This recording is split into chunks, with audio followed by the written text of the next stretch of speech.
अब जैसा मैंने बताया कम्युनिकेशन बहुत तरीके का होता है, बहुत अलग अलग तरीके का होता है। तो हम कुछ एग्जांपल लेते हैं, थोड़ा वापस ध्यान से सुनना। टाइप्स ऑफ कम्युनिकेशन बहुत इजी टॉपिक है, इसको बस इतना डिटेल पढ़ने की जरूरत नहीं है, इतना बस मैंने जो बोला है वो आप समझ लीजिए और एज इट इज आप एग्जाम में उसे लिख लीजिएगा।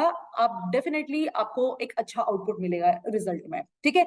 अब जब हम टाइप ऑफ कम्युनिकेशन की बात करते हैं तो हम अपनी लाइफ से स्टार्ट करते हैं, ठीक है। जैसे सबसे पहला कम्युनिकेशन जो हम कर रहे हैं, जनरली ये एक बहुत बेसिक फॉर्म है। जब भी हम किसी से बात करते हैं तो वो किस कम्युनिकेशन में आता है? वर्बल कम्युनिकेशन, यानी ओरल, बोलकर जो हम कम्युनिकेशन करते हैं। और ये सबसे सिंपल कम्युनिकेशन का एक टाइप है, राइट, जिसमें हम क्या कर रहे हैं, हमारा मेन पर्पस क्या होता है कि आपको जो भी कन्वे करना है आप शब्दों से, अपने वर्ड से अपनी बात सामने वाले के सामने रख रहे हो। तो जैसे अगर टीचर और स्टूडेंट, जैसे अगर कोई टीचर क्लास ले रहा है, ठीक है, स्टूडेंट्स की, तो वो क्या कम्युनिकेशन कर रहा है? वर्बल कम्युनिकेशन कर रहा है, ठीक है। हमारी फैमिली में हमारे मदर फादर क्या करते हैं? वो हमसे वर्बल कम्युनिकेशन करते हैं, उनको जो भी बात कहनी होती है वो ओरल कम्युनिकेशन के थ्रू करते हैं, ठीक है। तो वर्बल कम्युनिकेशन बोलो, ओरल कम्युनिकेशन बोलो, दोनों बातें एकदम सेम है।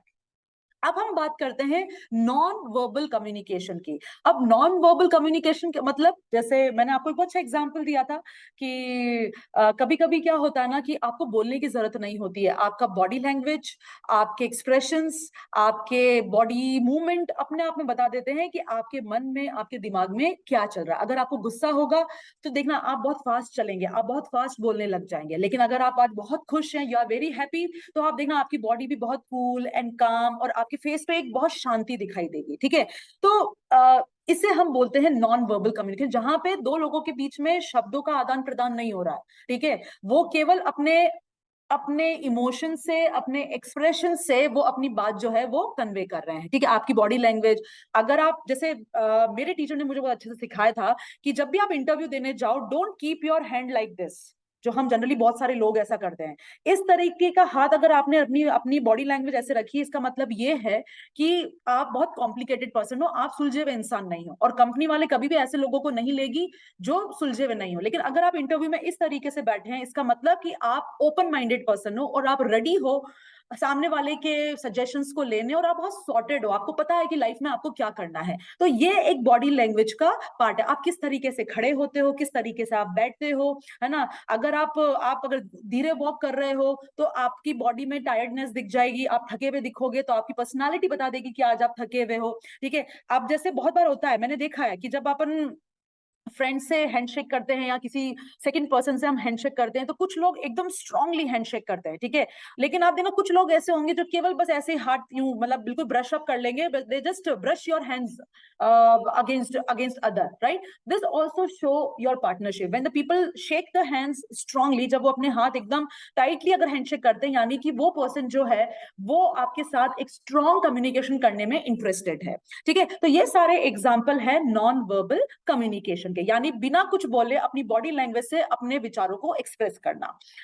तीसरा जो कम्युनिकेशन है वो है रिटन कम्युनिकेशन, और ये सबसे ज्यादा फॉर्मल होता है। रिटन कम्युनिकेशन क्या होता है? सबसे ज्यादा कॉमन फॉर्म है, और आज की डेट में जितना भी फॉर्मल कम्युनिकेशन हो रहा है वो रिटन ईमेल के थ्रू हो रहा है। बट हम जानते हैं कि हम अब नए एरा में आ गए हैं जहां पे मल्टीमीडिया एंड सोशल मीडिया बहुत एक्टिव हो गई है। आजकल हम व्हाट्सएप को बेस्ट मीडियम हम यूज कर रहे हैं अपना अपने इमोशंस, अपने वर्ड्स एक्सप्रेस करने के लिए, है ना। तो जैसे कंपनीज क्या करती हैं कि अगर आपको किसी पर्सन को कोई कोई कोई मैसेज कन्वे करना है, तो आप जनरली क्या करते हैं, ईमेल लिख देते हैं टू हुमसो एवर, और आप उनको अपनी बात को कन्वे कर देते हैं। और वो जो एक चीज बहुत जरूरी, जो समझना जरूरी है, जब कोई भी कम्युनिकेशन रिटर्न में आता है ना, तो वो ये बताता है कि आपने जो वर्ड्स लिखे हैं रिटर्न में वो आपके फाइनल वर्ड्स हैं, और उसी के बेसिस पर डिसीजन लिया गया है, राइट। तो यही तो होता है कि कोर्ट में आप जब जाते हैं, कोई केस चल रहा है, तो जब पहले तो वर्बल कम्युनिकेशन होता है। पहले लॉयर्स जो हैं वो दोनों लॉयर, दोनों अलग अलग पार्टी के लोग अपने अपने क्या करते हैं, पॉइंट्स रखते हैं, और जज क्या करता है, केवल उनकी बात को सुनता है। जब जज अपना अपना डिसीजन सुनाता है, तो लास्ट में उस डिसीजन को रिटर्न में वो मेंशन होता है, उसके बाद वो साइन करते हैं, और उसके बाद वो उस डिसीजन को फाइनल कर देते हैं। वो होता है रिटर्न। तो रिटर्न कम्युनिकेशन बहुत कॉमन है। पहले आज तक तो अगर हम फॉर्मल कम्युनिकेशन की बात करें रिटर्न की, तो वो ईमेल है, राइट। आज के अगर आप ऑफिस में जाओगे तो आपका सब कम्युनिकेशन ईमेल पर होगा।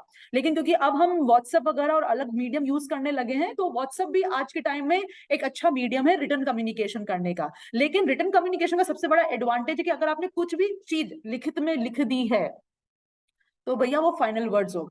और एक बहुत ही फेमस पर्सन ने कहा था कि जो हमारे शब्द है ना, वो तलवार से भी तीखे होते हैं। यानी आपके शब्द आपको, आपकी पर्सनालिटी एक्सप्रेस करते हैं। आप अपने शब्दों से लोगों पे वार कर सकते हो, आप अपने जो कि तलवार से भी तीखे हो सकते हैं। ठीक है, तो बहुत जरूरी है आप क्या बोल रहे हो, क्या एक्सप्रेस कर रहे हो और क्या लिख रहे हो, इसकी इंपॉर्टेंस आज के टाइम में बहुत है।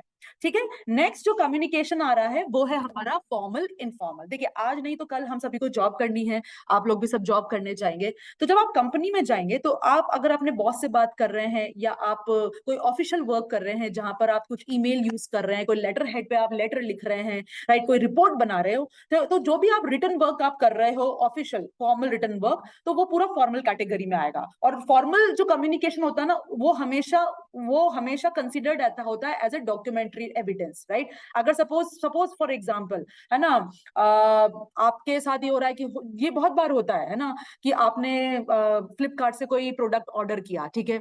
अब वो प्रोडक्ट जो है वो सही नहीं आया, वो टूटा हुआ प्रोडक्ट है, ठीक है। अब आप उसको रिटर्न कर रहे हो तो फ्लिपकार्ट वाले आपका प्रोडक्ट ले नहीं रहे, बहुत एक्सपेंसिव है।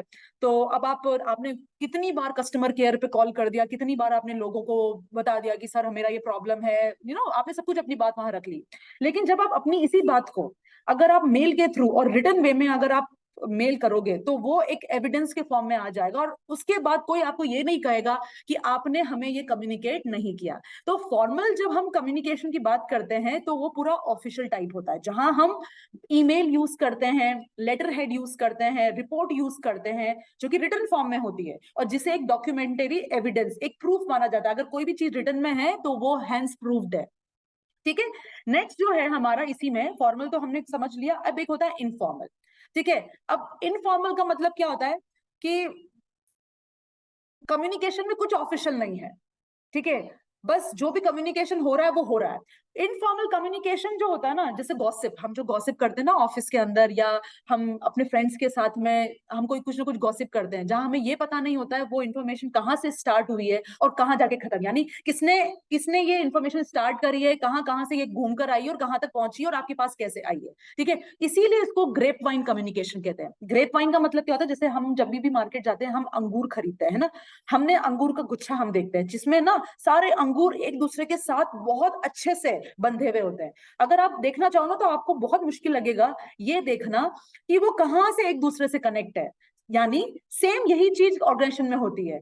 आपको इनफॉर्मल कम्युनिकेशन कहाँ से स्टार्ट हो रहा है, कहाँ से हैपन हो रहा है, कहाँ पे जाके खत्म हो रहा है, किसने ये बात कही है, इसके बारे में कोई जानकारी नहीं होती है। ठीक है, जैसे अंगूर के गुच्छे में हमें ये नहीं पता कि कैसे एक अंगूर दूसरे के साथ कनेक्ट है, बस वो कनेक्शन है। सेम ऑर्गेनाइजेशन में दोनों तरीके के होते हैं, फॉर्मल भी होते हैं और इनफॉर्मल। इनफॉर्मल मतलब सपोज आपने अपने इंटरेस्ट का एक कोई ग्रुप बनाया, सपोज आपको बहुत ज्यादा पसंद है गिटार प्ले करना, ठीक है, तो आपने अपने दो चार फ्रेंड्स जो सब गिटार प्ले करते हैं, आपने उनके साथ एक ग्रुप बना लिया। ठीक है, उनके साथ जब आप बात करोगे तो उनके साथ आपका कॉन्वर्सेशन बहुत डिफरेंट होगा। ठीक है, उनके साथ कोई फॉर्मेलिटी नहीं होगी। ठीक है, तो कोई स्पेसिफिक चैनल भी आप नहीं यूज करोगे, कभी आप उनसे सोशल मीडिया यूज कर लोगे, कभी व्हाट्सएप यूज कर लोगे, कभी एसएमएस यूज कर लोगे।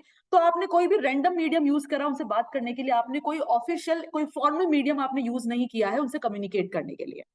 ठीक है, तो अभी हमने क्या पढ़ा, हमने पढ़े हैं डिफरेंट डिफरेंट टाइप्स के कम्युनिकेशन, यानी हमने 4 तरीके के कम्युनिकेशन के टाइप्स पढ़े हैं। पहला, जो हम बोलकर करते हैं, जिसको हम वर्बल बोलते हैं। दूसरा, जो हम बिना बोले अपने एक्सप्रेशन और अपनी बॉडी लैंग्वेज से करते हैं। ठीक है। तीसरा, जो हम क्या करते हैं, तीसरा जो हम है वो है लिख के। बहुत बार लिखी हुई चीज जो होती है ना वो डॉक्यूमेंटरी और एविडेंस हो जाती है, तो बहुत बार हम लिखकर भी अपने शब्दों का बयान करते हैं। चौथा, जो कि ऑर्गेनाइजेशन कंपनीज में एप्लीकेबल होता है, कंपनी में अगर आप बॉस से बात करोगे तो पूरा फॉर्मल होगा, अगर आप कोई ऑफिशियल काम कर रहे हो तो पूरा फॉर्मल होगा, एकदम फॉर्मल, जहां पे आप हर चीज लेटर हेड पे मेल पे मेंशन करोगे, जो डॉक्यूमेंट्री एविडेंस के फॉर्म में कंसीडर होगा। ठीक है। और एक होता है इनफॉर्मल, की कभी कभी हम उसी ऑर्गेनाइजेशन के अंदर कुछ ऐसे लोगों के साथ अपना अलग से ग्रुप बनाते हैं जहां हम कंपनी की बात नहीं करते हैं, बस ऐसे ही रैंडम कम्युनिकेशन कर रहे हैं, हम अपना इंटरेस्ट से रिलेटेड कोई डिस्कशन कर रहे हैं, जहां कोई बाउंड्रीज नहीं है, जहां कोई रेस्ट्रिक्शन नहीं है, वो होता है आपका इनफॉर्मल कम्युनिकेशन। ओके, तो हमें क्लियर हो गए हैं 4 टाइप के कम्युनिकेशन। एक, जो हम बोलकर करते हैं, एक जो हम एक्सप्रेशन के थ्रू करते हैं, एक जो हम लिख के करते हैं, और एक जो ऑफिस के अंदर होता है, जो होता है फॉर्मल और इनफॉर्मल। ठीक है, अब फॉर्मल और जो इनफॉर्मल कम्युनिकेशन होता है ना, इसमें बहुत अच्छा डिफरेंस है। जो फॉर्मल है वो कम्युनिकेशन जो है वो ऑर्गेनाइजेशन के अंदर होता है, ऑर्गेनाइजेशन के लोगों के साथ होता है। और इनफॉर्मल जो है कम्युनिकेशन वो ऑर्गेनाइजेशन के बाहर, यानी आपके जो फ्रेंड्स हैं, आपके फैमिली मेंबर्स हैं, उनके साथ इनफॉर्मल होता है। जब हम फॉर्मल की बात करते हैं तो उसमें बहुत सारे रेस्ट्रिक्शन होते हैं कि आपको पता होगा कि मैं जिस पोजीशन पे कंपनी में काम कर रहा हूँ, मैं केवल अपने आसपास के लोगों से बात कर सकता हूँ, लेकिन मैं डायरेक्टली अपने बॉस से नहीं बात कर सकता हूँ। क्यों? क्योंकि मैं वहां उनसे बात करने के लिए मेरे पास परमिशन नहीं है, क्योंकि आपकी कुछ बाउंड्रीज होती है, आपकी कुछ कुछ रेस्ट्रिक्शंस होते हैं, ठीक है। इनफॉर्मल में ऐसा कुछ नहीं होता, यू आर फ्री, आप अपने दोस्त से बिंदास होके बात कर सकते हैं, है ना, और आप उनसे हर तरीके का डिस्कशन कर सकते हैं। तो ये है basic difference between formal and informal, ठीक है।